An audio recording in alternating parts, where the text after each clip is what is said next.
I'm Jess McCormack. I'm a lecturer and researcher in dance and theatre at the School of Arts in the University of Bristol.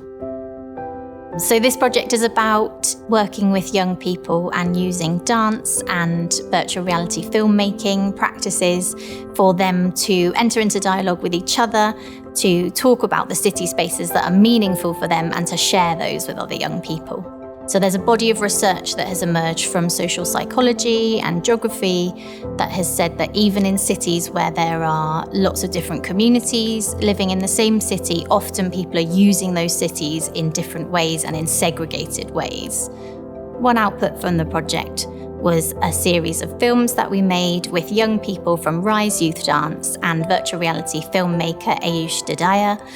The young people will choose a city space that is meaningful to them or important to them, and they will make a 360-degree film postcard that they can send to someone else living in another part of the city or potentially in another part of the world. So it's available on YouTube as a 360-degree film, so you can track around, you can use your mouse to look all the way around, up and down. As part of the project, we also bought headsets for Rise Youth Dance to use for viewing. And so we've toured that as an exhibition to some of their big performances that they've had in different parts of the city. And they've had some of the young people watch it and different communities who've come to see that, their families as well. This has made me really excited to think about how we could create this model of co-creation for making these virtual reality postcards and how we might be able to develop a toolkit that could be used by teachers and youth workers, a toolkit where people can use this as a model for helping young people to think about how they are using the city that they live in, how other people are using the city, and how we might challenge and disrupt some of that segregation within city spaces.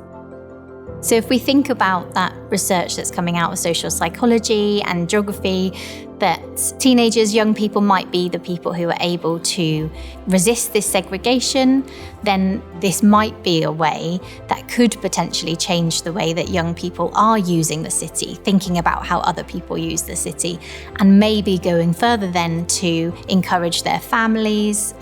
older generations, younger generations, to challenge some of the segregation that they have moved into or become accustomed to, and enter into dialogue with other people who are living really close to them. This project was made possible because I was awarded seed funding from the AHRC Impact Accelerator account. This is a really amazing bit of funding, and the only bit of funding which allows you to do a pilot project to explore the impact potential of your current research.